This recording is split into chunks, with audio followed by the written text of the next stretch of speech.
بسم اللہ الرحمن الرحیم۔ عظیم پاکستانیوں کی خدمت میں عوامی عدالت سے ڈاکٹر حفیظ قیصر کا سلام۔ پاکستانیوں، ہمارے رب کا کرم ہے کہ عوامی عدالت میں جن باتوں کی طرف توجہ دلائی جاتی ہے وہ باتیں وقت کے ساتھ درست ثابت ہوتی ہیں۔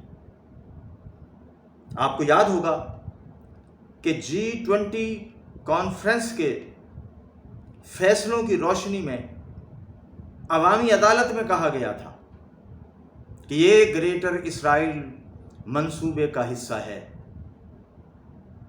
چند روز بعد ہی شہزادہ محمد بن سلمان نے امریکہ کے ایک نشریاتی ادارے کو انٹرویو دیتے ہوئے اس حقیقت کا اظہار کر دیا کہ ہمارے اسرائیل کے ساتھ تعلقات ہیں۔ آپ یہ بتائیے بات کہاں جا رہی ہے؟ یاد کیجئے اس حدیث مبارکہ کو جس کا اظہار متعدد سکالرز نے بار بار کیا ہے۔ آپ صلی اللہ علیہ وسلم کی اس حدیث شریف کا مفہوم یہ ہے کہ عربوں کا کردار ختم ہو جائے گا، تو پھر ٹھنڈی ہوا کا ذکر کہاں سے کیا گیا؟ اس خطے سے جس میں آپ ہم سب لوگ بستے ہیں۔ اب دیکھنا یہ ہے کہ جب اسرائیل کا سفیر یہ کہہ رہا ہے کہ ان قریب 7 مزید مسلم ممالک اسرائیل کو تسلیم کرنے جا رہے ہیں، تو پاکستان کیا کرے گا؟ انہوں نے پاکستانیوں کا بندوبست بہت پہلے سے کرنا شروع کیا ہوا تھا۔ حکومتیں بنتی رہیں، حکومتیں ٹوٹتی رہیں، اقتدار ایک گھر سے دوسرے گھر منتقل ہوتا رہا۔ کن کے درمیان؟ ان کے درمیان جو کہیں خاموشی سے اور کہیں باہر جا کر اسرائیل کی تائید کرتے رہے۔ آج آپ کی گردن پر دباؤ ڈالنے کے لیے دنیا کا مؤثر ہتھیار اسرائیل نے امریکہ کے ذریعے استعمال کیا ہے، اور وہ کیا ہے؟ IMF۔ IMF سے آپ کا جو معاہدہ ہوا، اب یہ ریکارڈ پر آ چکی ہے بات، وہ امریکہ کے اسٹیٹ ڈپارٹمنٹ کی مدد سے ہوا۔ اس کا مطلب بڑا واضح سا ہے کہ اب آپ امریکہ کی بخشی ہوئی روٹی سے زندہ رہیں گے۔ کیا آپ اس جدید غلامی سے نجات چاہتے ہیں یا نہیں چاہتے؟ یہ فیصلہ آپ کو کرنا ہے۔ اب کوئی یہ نہیں کہہ سکتا مجھے کسی بات کا نہیں پتا تھا۔ پاکستان کی موجودہ سیاسی جماعتوں کی قیادتیں، چاہے اس کا نام کچھ بھی ہو، چاہے وہ جیل کے اندر ہو یا ملک سے باہر، یا ملک کے اندر دندناتا پھر رہا ہو، وہ سب کسی نہ کسی انداز میں اسرائیل کے آگے سرنڈر کرتے ہیں۔ تو کیا ان کا یہ سرنڈر اس خطے کے عوام کو سرنڈر کروا دے گا؟ یہ ایک بنیادی سوال ہے۔ کیا پاکستان کی عظیم فوج، جو دنیا کی طاقتور مسلم فوج کہلاتی ہے، جو جہاد فی سبیل اللہ پر یقین رکھتی ہے، جو جام شہادت نوش کرنے پر فخر کرتی ہے، وہ گریٹر اسرائیل کی بالادستی قبول کرے گی؟ کیا پاکستان کے 23 کروڑ غیرت مند پاکستانی اس طرح کی بالادستی قبول کریں گے؟ ہرگز نہیں کریں گے۔ آج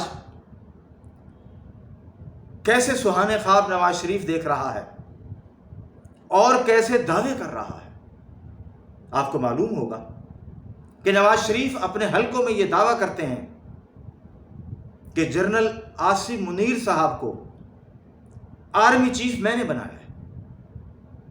یہ کوسچن مارک ہے جو نواز شریف کے ارد گرد کے حلقوں میں باضابطہ طور پہ پھیلایا جا رہا ہے۔ اب کیا کریں؟ کہنے کو تو یہ مسلمان ہے، لیکن قرآن کا فہم نہیں رکھتے۔ اگر نواز شریف کے ارد گرد کوئی قرآن کا فہم رکھنے والا ہے تو اسے بتائے، زرداری کو بتائے، فضل الرحمان کو بتائے، عمران خان کو بتائے، سب کو بتائے کہ موسیٰ علیہ السلام کی پرورش کہاں ہوئی تھی۔ موسیٰ علیہ السلام کی پرورش اس وقت جب فرعون ہر بچے کو قتل کروا رہا تھا، اس کے گھر میں کی۔ کس نے کروائی تھی؟ وہ رب نے۔ تو کیا موسیٰ علیہ السلام کی پرورش کرنے کی وجہ سے فرعون کو یہ دعویٰ کرنا چاہیے تھا کہ موسیٰ تو میرا بیٹا ہے، میرے گھر میں پلا ہے، لہٰذا اس کا مالک، اس کا سب کچھ تو میں ہوں؟ فرعون نے یہ دعویٰ نہیں کیا۔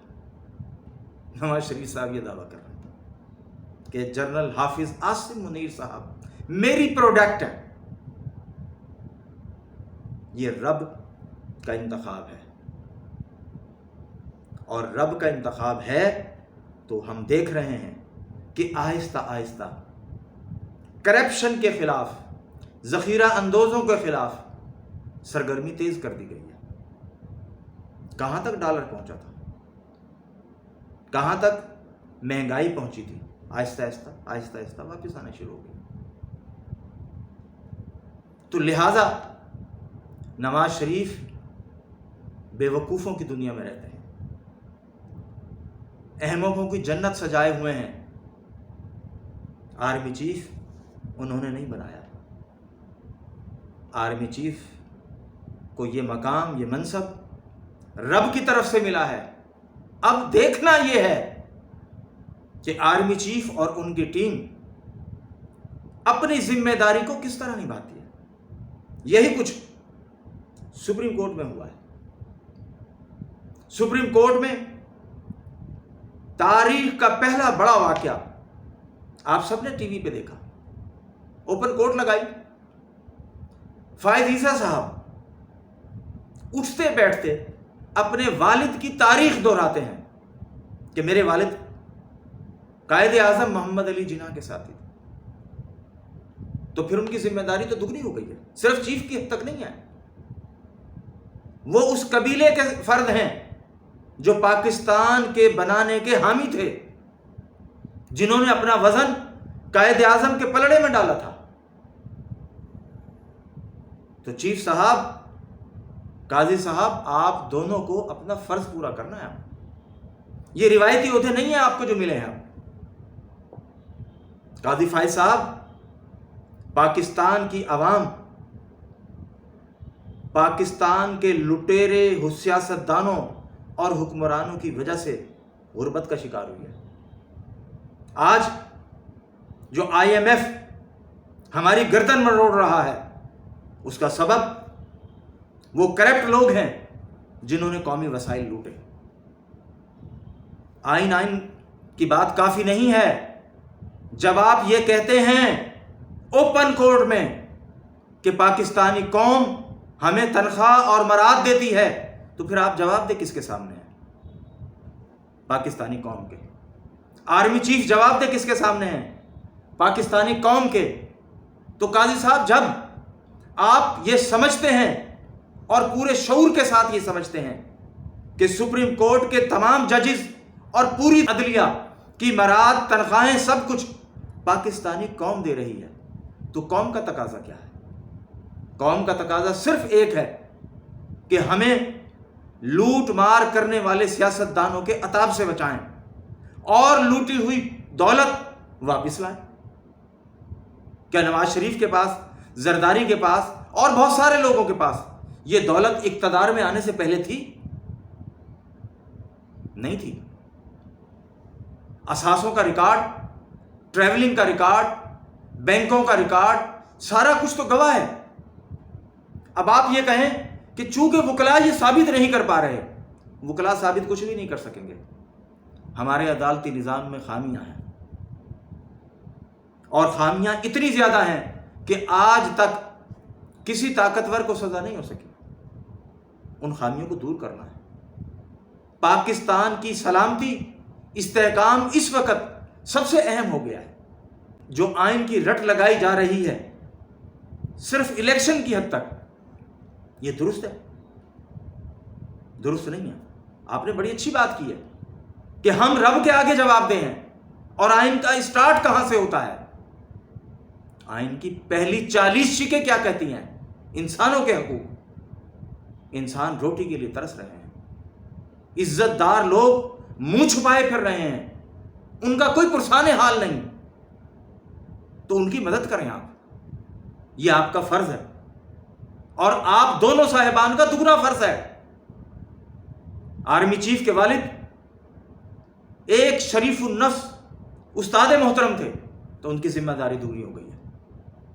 آپ کے والد قائد اعظم کے ساتھی تھے، آپ کی ذمہ داری دگنی ہو گئی ہے۔ آپ دونوں یہ نہیں کہہ سکتے کہ ہم روایتی کردار ادا کر کے چلے جائیں گے۔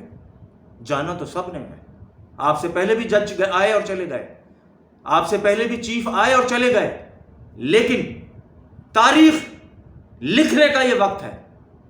اگر آپ تاریخ لکھنا چاہیں تو آگے بڑھیں اور IMF کے اس جال کو توڑ دیں، پاکستان کو اس جدید غلامی سے نجات دلوا دیں۔ آپ نے یقیناً دیکھا ہوگا کہ 40% پاکستانی غربت کا شکار ہو چکے ہیں، اور آدھے غربت کی لکیر سے نیچے چلے گئے ہیں۔ تو اب بتائیے، ان کی سسکیاں، ان کی آوازیں کون سنے گا؟ یہ ان کی ذمہ داری ہے جن کے پاس اختیار ہے، جو پالیسیاں بنا رہے ہیں۔ ہم نے تو چیف صاحب کو کہا ہے کہ آپ کو پاکستان سے ایسے گوہر نایاب ہم دے دیتے ہیں جو پاکستان کو بحران سے نکالنے کے منصوبے آپ کو پیش کر دیں گے۔ کوئی ضروری تو نہیں ہے کہ آپ کے ارد گرد موجود لوگوں میں کوئی اس لیول کا بھی ہو، کوئی ضروری نہیں ہے۔ قابل انسان کہیں سے بھی آ سکتا ہے۔ پاکستان کی سیاسی جماعتوں کی ناکامی کا سبب یہی ہے کہ انہوں نے کبھی پاکستان کی قوم کی اجتماعی سوچ سے فائدہ نہیں اٹھایا۔ اپنے گھر کی جماعت، Nawaz Sharif and company, Zardari and company, Fazal ur Rehman and company, بتائیے، ووٹ کو عزت دو کی باتیں کرتے ہیں، جمہوریت کو بہترین انتقام کی باتیں کرتے ہیں، لیکن جمہور کو شمار ہی نہیں کرتے۔ تو جمہور کو شمار آپ نے کیا ہے کورٹ میں بیٹھ کر کہ ہم سب پاکستانی قوم سے تنخواہ اور برات لیتے ہیں۔ آئیے پھر اس کا حق ادا کیجیے۔ پاکستانی قوم بحران کا شکار ہے، پاکستان بحران کا شکار ہے، اور پاکستان دشمن قوتیں ہر طرف سے ہمیں گھیر رہی ہیں۔ لہذا پاکستان کے 23 کروڑ عام انسانوں کی بقا کے لیے آپ کو آگے آنا ہے۔ ایک حل اور بھی ہے۔ قائد اعظم محمد علی جناح نے کہا تھا کہ پاکستان میں خوشحالی کا سبب صدارتی نظام ہوگا، تو صدارتی نظام کا وہ ڈرافٹ قائد اعظم کی تحریر کی صورت میں آج ہم آپ کے سامنے پیش کر رہے ہیں، اور آپ کے پاس سپریم کورٹ میں ہمارے ساتھی کی درخواست دائر ہے ایک طویل عرصے سے کہ پاکستان میں اسلامی صدارتی نظام نافذ کرنے کے لیے ریفرنڈم کرایا جائے۔ ہم انشاءاللہ اس سلسلے میں آپ تک آئیں گے۔ ہم چاہیں گے کہ آپ اوپن کورٹ لگائیں، ریفرنڈم کا اعلان کیجئے، اور پاکستان کی قوم پر چھوڑ دیجئے وہ کیا چاہتی ہے۔ پاکستانی قوم کرپٹ پارلیمانی نظام کو اٹھا کے باہر پھینک دے گی، اور اگر انہیں موقع مل گیا تو آپ دیکھیں گے وہ کرپٹ لیڈروں کا عوامی احتساب کریں گے۔ ابھی کلپ آ رہا ہے کہ جب نواز شریف باہر نکلتے ہیں، شہباز شریف باہر نکلتے ہیں، تو عوام ان کا کیسے احتساب کرتی ہے۔ تو عدالتی نظام اب عوام میں جو بیدار ہوا ہے اس کا نتیجہ آپ دیکھتے جائیے۔ نواز شریف صاحب گئے تھے جامعہ نعیمیہ میں، تو ان کو جوتا مارا گیا تھا۔ اگر وہ سمجھدار ہوتے تو ایک جوتا کافی تھا،